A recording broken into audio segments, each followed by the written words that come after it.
တီယာနို ရိုနယ်ဒိုနဲ့ဇီဒန်တို့ထက်ဘာကြောင့်တာလွန်နေရတယ်လဲဆိုတာကိုရှင်းလင်းပြောကြားလိုက်ပါတယ်။ဆန်တီယာဂို ဘာနေဗျူးနဲ့နီးစပ်သူအများစုအနေနဲ့ကမ္ဘာအကောင်းဆုံးကစားသမားအငင်းပွားမှုနဲ့ပတ်သက်ပြီးခရစ္စတီယာနိုဘက်ကယက်တီလေးရှိပေမဲ့ရာဦးကတော့ပေါ်တူဂီသားရဲ့စိတ်အားထက်သန်မှုထက်အာဂျင်တီးနားမော်ဆီယာရဲ့ခြေစွမ်းကိုပိုမိုနှစ်သက်ကြောင်းဝန်ခံလိုက်ပါတယ်။မက်ဆီနဲ့ရိုနယ်ဒိုတို့နှစ်ယောက်နဲ့ပတ်သက်ပြီးဘယ်သူအကောင်းဆုံးလဲဆိုတဲ့ဆွေးနွေးပွဲကတော့ဆက်လက်တည်ရှိနေပါတယ်။မက်ဆီအနေနဲ့တစ်ချိန်က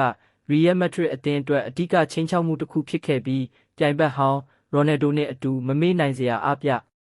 တိုင်မှုတွေကိုဖန်တီးခဲ့ကြပါတယ်။ဆယ်စုနှစ်နှစ်ခုအတွင်းမှာရိုနယ်ဒိုနဲ့မက်ဆီတို့နှစ်ဦးပေါင်းဘလွန်ဒီအောစု73စုအထိစုခူးနိုင်ခဲ့ပြီးတဦးချင်းထူးမှုမှာလည်းသူတို့နှစ်ဦးကိုမှီတဲ့ကစားသမားမရှိတော့တဲ့အဆင့်ကိုသူတို့မြင့်တင်နိုင်ခဲ့ပါတယ်။မက်ဆီနဲ့ရိုနယ်ဒိုတို့အနေနဲ့လက်ရှိအချိန်ထိအားကောင်းမောင်းတန်ကစားနေကြပြီးမက်ဆီကအင်တာမိုင်ယာမီနဲ့2028အထိစာချုပ်ချုပ်ထားပြီးရိုနယ်ဒိုကတော့အယ်နာဆာနဲ့2နှစ်စာချုပ်ထပ်မံချုပ်ဆိုထားကအသက်42နှစ်အထိဆက်လက်ကစားဖို့ပြင်ဆင်ထားပါတယ်။မက်ဆီနဲ့ရိုနယ်ဒိုတို့ကိုကစားသမားဘဝကအနားမယူမီအသင်းတစ်သင်းထဲမှာကစားဖို့ပရိသတ်တော်များများကဆန္ဒရှိနေကြပေမဲ့ရာဦးကပရိသတ်တွေမျှော်လင့်သလိုဖြစ်လာဖို့ကမလွယ်ကူဘူးလို့ယူဆလို့ထားပါတယ်။အဲ့ဒီလိုမလွယ်ကူခြင်းကပဲဘသူအကောင်းဆုံးလဲဆိုတဲ့အငင်းပွားမှုနဲ့လူစိတ်ဝင်စားမှုကိုပုံမဆွဲဆောင်စေနိုင်တယ်လို့သုံးသပ်ထားပါတယ်။စပိန်လက်ရွေးစင်ဟောင်းလည်းဖြစ်တယ်လို့ရီယယ်မက်ဒရစ်အတွက်914ပွဲပါဝင်ကစားပေးခဲ့ပြီးတွင်းကို323ဂိုးသွင်းယူပေးခဲ့တဲ့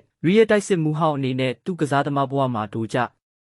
ဇီဒန်ဖီဂိုဒေးဗစ်ဘက်ခန်တို့ကနေစပြီးစီရိုနယ်ဒိုအထိကမ္ဘာအကောင်းဆုံးဘောလုံးသမားများစွာနဲ့တွဲဖက်ကစားခဲ့ပူပါတယ်။ရာဦးကမက်ဆီကိုရိုနယ်ဒိုဇီဒန်နဲ့ဒိုကြီးတို့ထက်ဘာကြောင့်ပိုကောင်းတယ်လဲဆိုတဲ့မေးမြန်းမှုကိုကျွန်တော်ဇီဒန်ခရစ္စတီယာနိုကိုဖီဂိုတို့လိုကစားသမားတွေနဲ့အတူတွဲကစားခွင့်ရခဲ့တဲ့အတွက်အင်မတန်မှကိုကံကောင်းခဲ့ပါတယ်။ဒါပေမဲ့ကျွန်တော်ရဲ့အမြင်မှာတော့မက်ဆီကကမ္ဘာအကောင်းဆုံးပါသူကတခြားသူတွေနဲ့လုံးဝကိုမတူပါဘူး။သူကမဖြစ်နိုင်ဘူးလို့ထင်ရတဲ့အရာကိုလွယ်ကူအောင်လုပ်ပြနိုင်ပါတယ်။သူကလမ်းဘေးမှာတငယ်ချင်းတွေနဲ့အတူကစားနေတယ်လို့မျိုးအရာအလုံးကိုရိုးရိုးရှင်းရှင်းပဲဖြစ်အောင်လုပ်ပြနိုင်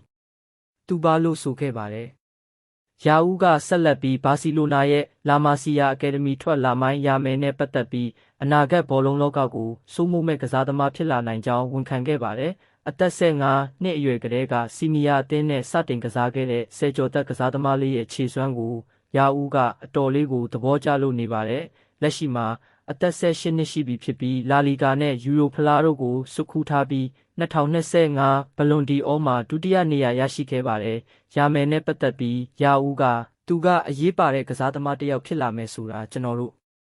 အားလုံးသိပါတယ်ဒါပေမဲ့သူတယောက်တည်းကပဲစပိန်အသင်းရဲ့အဓိကမန်တိုင်းကစားသမားဖြစ်နေမှာမဟုတ်ပါဘူးသူထက်အတွေ့အကြုံရှိတဲ့ကစားသမားတွေကသူ့ကိုကူညီပေးဖို့လိုအပ်ပါတယ်ဒါမှသာသူကကွင်းထဲမှာအေးအေးဆေးဆေးကစားနိုင်မှာဖြစ်တယ်လို့ပွဲတိုင်းကိုသူတယောက်တည်းကယ်တင်ရမယ်ဆိုတဲ့ဖိအားကနေလွတ်မြောက်မှာပါသူ့ကိုလွတ်လပ်ခွင့်ပေးဖို့လိုပါတယ်သူကအရေးချင်းရှိပြီးအရန်လဲငယ်ပါသေးတယ်ဒါပေမဲ့လည်းသူကဘာစီလိုနာမှာရောစပိန်လက်ရွေးစင်အသင်းမှာပါအကောင်းဆုံးဆွမ်းဆောင်ရည်တွေပြသနေတဲ့ကစားသမားပါအနာဂတ်မှာ